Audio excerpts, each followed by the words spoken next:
Hello दोस्तों। UP triple S C पेट के लिए इकोनॉमी का जो सेक्शन है वो मैं आज कंप्लीट कराने जा रहा हूँ।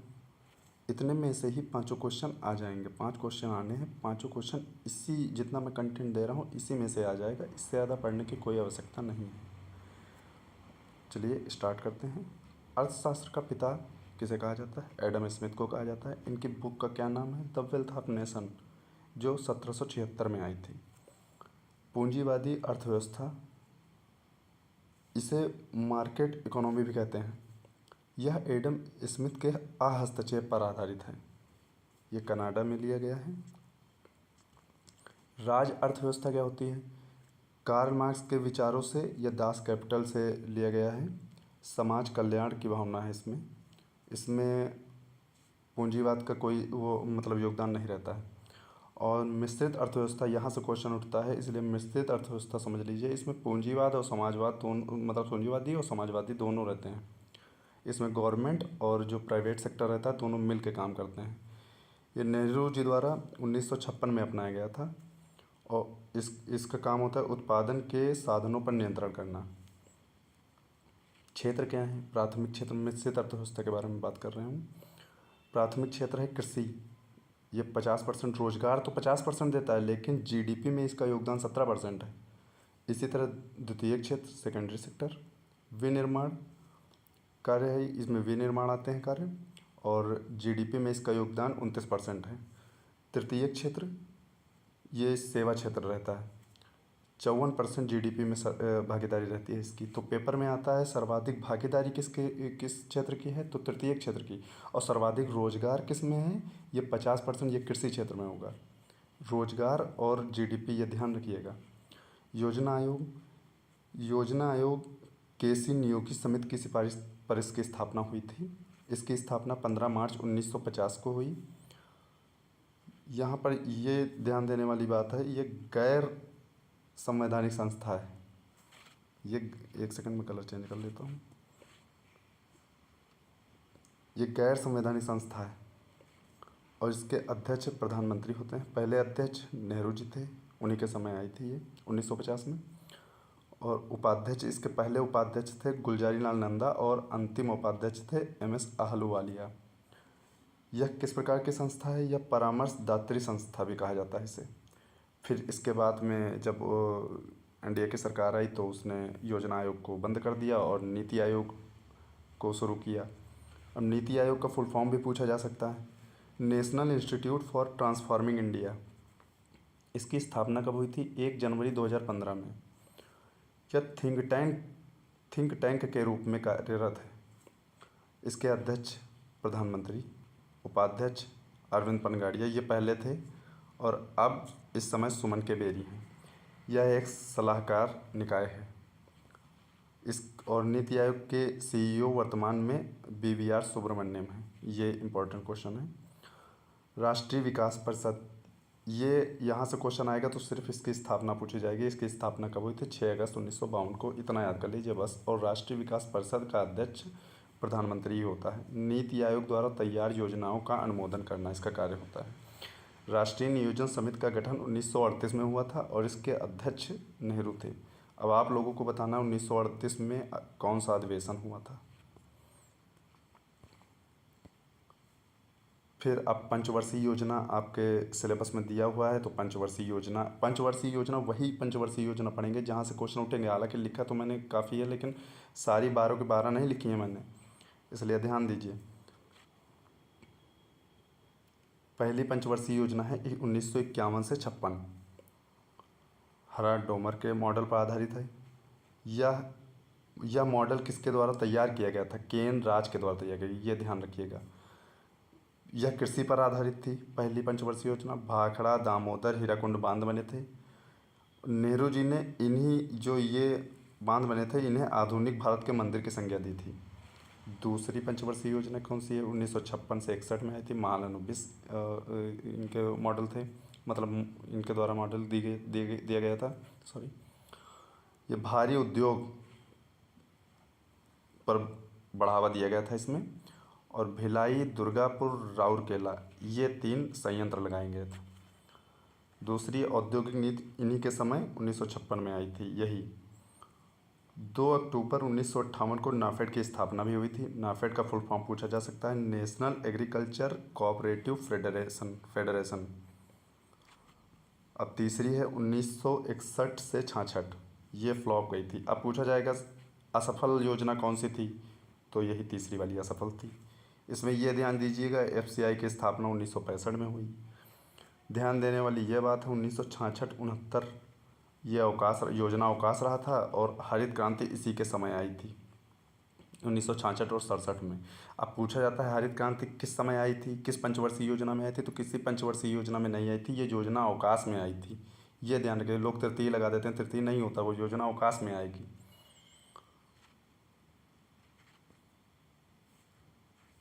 अब चौथी देख लीजिए, चौथी है 1969 से 74, ये गाडविल मॉडल पर आधारित है और इसमें है स्थिरता के साथ विकास एवं आत्मनिर्भरता, ये पिछले साल क्वेश्चन आया था। 14 बैंकों का राष्ट्रीयकरण हुआ था 1969 में ही। इस समय इसरो की स्थापना भी 1969 में हुई थी और 1970 में ही श्वेत क्रांति भी आई थी। पांचवी है 1974 से 78, डीपी धर, गरीबी उन्मूलन और 20 सूत्री कार्यक्रम इन्हीं दोनों के बीच में आए थे। अब 1978 के बाद में 1978 और 80 में मोरारजी देसाई की सरकार आ गई। उन्होंने ये मॉडल बंद करके मतलब इन्होंने रोलिंग प्लान स्टार्ट कर दिया। इसे अनवरत योजना भी कहते हैं और यह गुलनार मॉडल पर आधारित थी।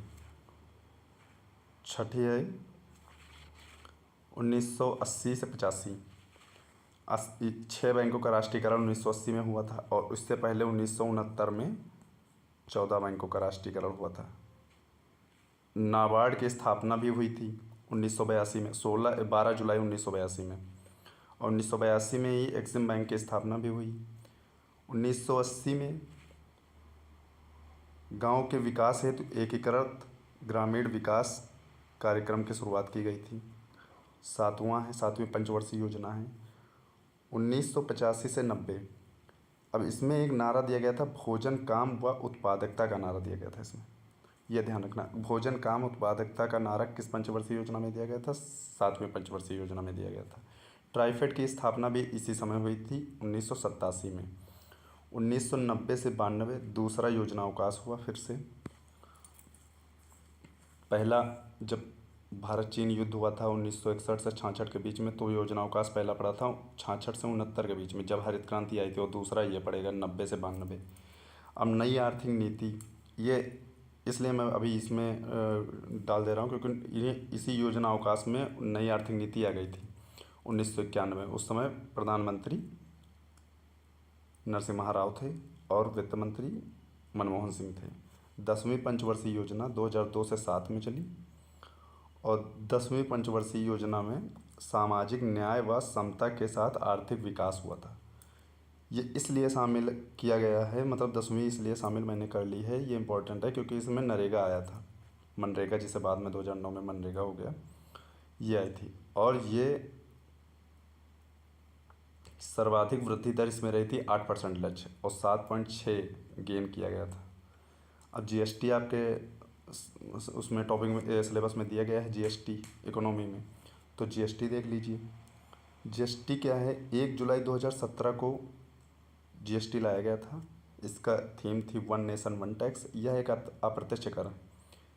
इसके एम्बेसडर हैं अमिताभ बच्चन और इसमें 17 टैक्स को समाप्त कर जीएसटी लाया गया था। सबसे पहले जीएसटी अपनाने वाला देश फ्रांस था। भारत ने जीएसटी कहाँ से अपनाई, कनाडा से। भारत का पहला राज्य कौन सा है, असम, और अंतिम राज्य जम्मू कश्मीर। जीएसटी किस आर्टिकल में है, 279 आर्टिकल। जीएसटी की 4 दरें हैं, 5 लिखा होता है कहीं कहीं क्योंकि उसमें 0 लिख देते हैं, 0%। 0% कोई दर ही नहीं होती है तो 0% नहीं ऐड किया जाता है, तो दर 4 ही हैं, 5%, 12%, 18%, 28%। जीएसटी हेतु 122वां संविधान संशोधन विधेयक प्रस्तुत किया गया और संविधान संशोधन कौन सा था, 101वां संविधान संशोधन द्वारा जीएसटी जोड़ा गया। अब आगे चलते हैं बैंकिंग से क्वेश्चन एक आएगा जरूर। भारत में खुलने वाला पहला bank Hindustan bank of Hindustan 1770 में कोलकाता में। पहला भारतीय बैंक पंजाब नेशनल बैंक, इसके संस्थापक, अब देख लीजिए यहाँ पहला भारतीय बैंक लिखा है, यहाँ भारत में खुलने वाला पहला बैंक लिखा है। तो पंजाब नेशनल बैंक के संस्थापक दयाल सिंह और लाला लाजपत राय, इन्हें पंजाब केसरी कहा जाता है। हिस्ट्री का सवाल है ये। भारत का प्रथम स्वदेशी बैंक कौन सा? अब यहाँ स्वदेशी लिख गया है, भारत का प्रथम स्वदेशी। अब समझिएगा, यहाँ भारत में खुलने वाला पहला बैंक, पहला भारतीय बैंक, भारत का प्रथम स्वदेशी bank central bank of India. अब बैंकों का राष्ट्रीयकरण हुआ था। बैंकों का राष्ट्रीयकरण 19 जुलाई 1969, ये डेट याद रखिए, में 14 बैंकों का राष्ट्रीयकरण हुआ। उस समय पीएम इंदिरा गांधी और आरबीआई के गवर्नर, ये इंपॉर्टेंट है, एल.के. झा थे। फिर उसके बाद 15 अप्रैल 1980 को पुनः 6 बैंकों का राष्ट्रीयकरण हुआ। इस समय भी पीएम इंदिरा ही थी, इंदिरा गांधी, और आरबीआई गवर्नर बदले जा चुके थे, ये पाटिल जी आ गए थे। ये ध्यान देने वाली बात है। अब आरबीआई की स्थापना 1 अप्रैल 1935 में हुई। एक्ट 1934 का था। अगर एक्ट पूछे तो 34 का था और स्थापना 1935 में हुई, और इसका मुख्यालय कलकत्ता बनाया गया। लेकिन बाद में यह मुख्यालय बदलकर 1937 में मुंबई ट्रांसफ़र कर दिया गया। आरबीआई की स्थापना किस कमीशन के आधार पर हुई? हिल्टन यंग कमीशन के आधार पर। यह इंपॉर्टेंट क्वेश्चन है। आरबीआई का राष्ट्रीयकरण कब हुआ? 1 जनवरी 1949 में हुआ। आरबीआई का गवर्नर का कार्यकाल कितना होता है? ये आएगा इस बार, 3 वर्ष का होता है। सब 5 लगा के आएंगे, जिसने ध्यान से पढ़ा होगा वो 3 वर्ष लगाएगा। इस आरबीआई के गवर्नर की नियुक्ति भारत सरकार द्वारा की जाती है। पहले गवर्नर ऑसबॉर्न स्मिथ, पहले भारतीय सीडी देशमुख, और वर्तमान में शक्तिकांत दास जी हैं।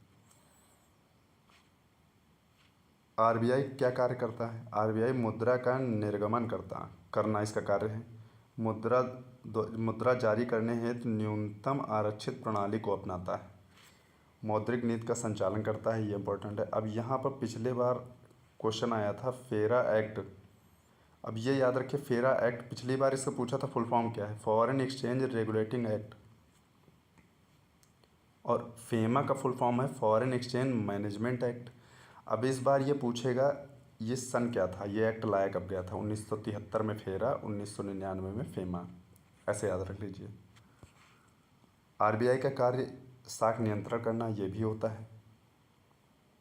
अब हरित क्रांति आपके सिलेबस में दिया गया है। तो हरित क्रांति क्या है? खाद्यान्न को बढ़ावा देना, हरित क्रांति। ये लाई कब गई थी? 1966-67 में।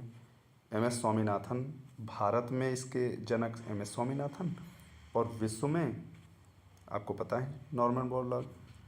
अब मैं 1 सेकंड इसको ऊपर कर देता हूँ, फिर बताता हूँ।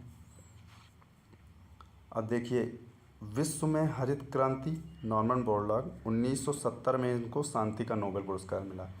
यूएसए इनकी जन्मभूमि, मैक्सिको इनकी कर्मभूमि। गेहूं के बौने पौधे HYV बीज, इसको बोरिन बीज भी कहा जाता है। HYV अगर लिख के नहीं आएगा तो बोरिन बीज लिख के आएगा। और HYV का फुल फॉर्म है हाई यील्डिंग वैरायटी, हाइब्रिड बीज भी कहते हैं इन्हें। खाद्यान्न में वृद्धि हुई थी, ये तो अभी बात की बात है, ऊपर देख लेते हैं। भारत में एम.एस. स्वामीनाथन, हाल ही में इनकी मृत्यु हो गई है, मतलब ये एक्सपायर हो गए हैं। तो इनके बारे में क्वेश्चन यहाँ से उठेगा। पहले आप ये देख लीजिए, हरित क्रांति 1966 और 67 में आई थी। पंजाब में सर्वप्रथम इसका यूज हुआ था, और पश्चिमी उत्तर प्रदेश में। अब एम.एस. स्वामीनाथन का जन्म कहाँ हुआ था, ये पूछ सकता है। तो कुंभकोणम तमिलनाडु में जन्म हुआ। 1987 में इन्हें प्रथम विश्व खाद्य पुरस्कार से सम्मानित किया गया। अब क्वेश्चन आएगा, प्रथम विश्व खाद्य पुरस्कार से सम्मानित कौन थे? एम.एस. स्वामीनाथन थे। अब ये भी पूछा जा सकता है, पद्मश्री कब मिला? 1967 में, पद्म भूषण 1972 में, पद्म विभूषण 1989 में, और रेमन मैग्सेस पुरस्कार से भी इन्हें सम्मानित किया गया 1971 में। और अल्बर्ट आइंस्टीन विश्व विज्ञान पुरस्कार 1986 में इन्हें दिया गया है। ये इतने ध्यान देने वाली बातें हैं। इनमें सबसे इम्पोर्टेंट क्या है? सबसे इम्पोर्टेंट है विश्व खाद्य से सम्मानित, इनका जन्म स्थान कहाँ का है, ये सबसे ज़्यादा इम्पोर्टेंट। और रेमन मैग्सेस पुरस्कार भी नहीं, मतलब ये ध्यान देने वाली बात है। जब हरित क्रांति आई, इससे अगर क्वेश्चन दूसरे टाइप से बनाएगा तो ये पूछ लेगा कि इसके नकारात्मक प्रभाव क्या थे। तो सकारात्मक तो ये था, खाद्यान्न में वृद्धि हुई थी भाई, जो चावल और गेहूँ और चावल था उसमें तो वृद्धि हुई थी, लेकिन तिलहन में कमी आई थी, ये नकारात्मक था। आगे देखते हैं। अब श्वेत क्रांति, इससे ज़्यादा हरित क्रांति में नहीं आएगा। अब श्वेत क्रांति, श्वेत क्रांति ऑपरेशन फ्लड है, मतलब दुग्ध उत्पादन से रिलेटेड। 1970 में आई थी। वर्गीस कुरियन जी इसके जनक हैं। ये एक लाइन में मतलब हो गया। अब राष्ट्रीय विकास परिषद की स्थापना कब हुई थी? राष्ट्रीय डेयरी विकास परिषद की स्थापना कब हुई थी? तो ये लिखा हुआ है 16 जुलाई 1965 को। उस समय प्रधानमंत्री लाल बहादुर शास्त्री जी थे और चेयरमैन वर्गीस कुरियन जी यही हैं। ये आनंद मिल्क जो था उसके जनक, मतलब इन्हीं की वो कंपनी थी। राष्ट्रीय दुग्ध दिवस कब मनाया जाता है? ये श्वेत क्रांति के तहत आ सकता है ये क्वेश्चन। 26 नवंबर को मनाया जाता है। राष्ट्रीय डेयरी अनुसंधान कहाँ कहाँ स्थित है? करनाल, हरियाणा में स्थित है। अब यहाँ पूछ ले भैंस अनुसंधान, तो भैंस हिसार में है। दुग्ध उत्पादन में पहला देश कौन सा है? वो भारत है। और भारत में पहला राज्य कौन सा है? वो उत्तर प्रदेश है। यहाँ तक श्वेत क्रांति खत्म हो गई। अब आते हैं आगे। नई आर्थिक नीति। नई आर्थिक नीति क्या है? नई आर्थिक नीति एलपीजी मॉडल पर आधारित है। मतलब ऊपर चला गया, एक सेकंड, ये देखें। Liberalisation, privatisation, globalisation. अब इसमें से यहीं से एक क्वेश्चन उठाएगा कि एलपीजी में पी क्या है या एल क्या है। हर बार आता है, हर बार क्या, 2 ही बार पेपर हुआ है उसमें। पिछली बार ग्लोबलाइजेशन पूछा था दूसरे दिन के फर्स्ट शिफ्ट में, 2022 के पेपर में। अब नई आर्थिक नीति जो आई थी वो 1991 में आई, 24 जुलाई को। अब उस समय पीएम कौन थे? नरसिम्हा राव। और नरसिम्हा राव उद्योग मंत्री भी थे। अब ये क्वेश्चन आता है कि उस समय उद्योग मंत्री कौन थे? पीएम पूछेगा ही नहीं, उद्योग मंत्री पूछेगा, तो नरसिम्हा राव थे। और नरसिम्हा राव को सिंह राव सुधार भी कहा जाता है। वित्त मंत्री उस समय मनमोहन सिंह थे, जिन्हें उदारीकरण का जनक कहा जाता है। उस समय आर्थिक संकट आ गया था, इसलिए ये एलपीजी मॉडल अपनाया गया था। फिर जब ये एलपीजी मॉडल अपनाया गया तो उसमें क्या था? पहले लाइसेंस हर चीज़ के लिए लेना पड़ता था। फिर इसमें ये किया गया कि 18 उद्योगों को छोड़कर सभी के लाइसेंस खत्म कर दिए गए, ताकि कोई भी कंपनी आके व्यापार शुरू कर सके। अब आगे है 1951 के बाद आर्थिक सुधार के बाद की व्यवस्था क्या थी? अब इसमें कर सुधार किया गया, लाइसेंस नियंत्रण किया गया। अब इसमें इम्पोर्टेंट यही है, सार्वजनिक निजी साझेदारी दी गई।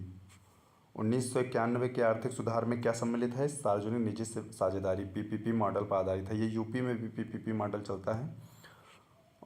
उस समय शायद अखिलेश जी की सरकार थी, उस समय शायद ये पीपीपी मॉडल आया था 2015-16 में। खुली अर्थव्यवस्था, विश्व बाजारों के साथ एकीकरण, अधिकांशतः बाजार निर्धारित कीमतें। ये प्रथम औद्योगिक नीति कब आई थी? 1948 में आई थी, 6 अप्रैल 1948। 1948 लिखा है, वो थोड़ा कट गया है, 1948 6 अप्रैल को। और यहाँ है दूसरी औद्योगिक नीति कब आई थी? 1956, नेहरू जी के समय आई थी। और इन्हें, इस दूसरी औद्योगिक नीति को भारत का आर्थिक संविधान कहा जाता है। ये ध्यान, अब पूछेगा भारत का आर्थिक संविधान किसे कहा जाता है, तो दूसरी औद्योगिक नीति को कहा जाता है, न कि पहली और न तीसरी। अब यह है राष्ट्रीय आय समिति का गठन किस सन में हुआ था? ये 1949 में 1949 में हुआ था। पहली बार राष्ट्रीय आय की गणना दादा भाई नौरोजी द्वारा की गई थी। अब ये लास्ट पेज है, इसमें थोड़ी योजनाएं लिखी हुई हैं। ये इंपॉर्टेंट योजनाएं थी, इसलिए मैं ये योजनाएं बता दे रहा हूँ। मातृ वंदना योजना, ये 2017 में, बस सिर्फ ये डेट याद रखिए बस। वय वंदना, ये भी साथ में आई थी 2017 में ही। माँ कार्यक्रम 2016 में। अब इसमें इम्पोर्टेंट सिर्फ ये है, फसल बीमा योजना 13 जनवरी 2016 को आई थी फसल बीमा योजना। ये प्राकृतिक आपदा के समय है और कीट के समय, ये जो कीट लग जाती है उस समय रबी की दर हो जाएगी 1.5%, खरीफ 2% और बागवानी 5%। ये आंकड़ा ध्यान रखिएगा।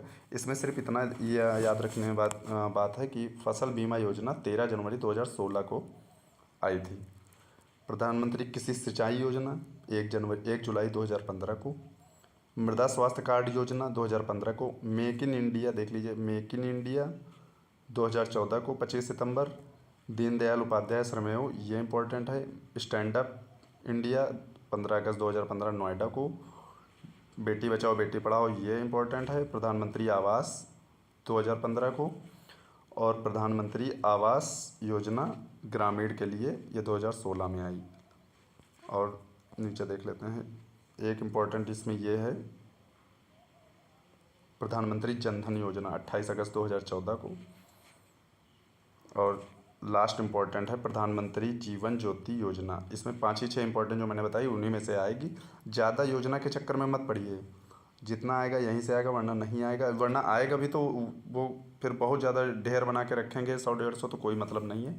इंपॉर्टेंट पॉइंट पढ़ लीजिए। इसमें उज्ज्वला योजना नहीं लिखी है मैंने, उज्ज्वला आप ध्यान रख लीजिए बस। ओके, इतना ही है, इतनी ही इकोनॉमी है, इससे ज़्यादा पढ़ने की कोई आवश्यकता नहीं। आप 1 बार 2 बार 3 बार इसको रिवाइज कर लीजिए, इतने में ही 5 क्वेश्चन हो जाएंगे। Okay, thank you.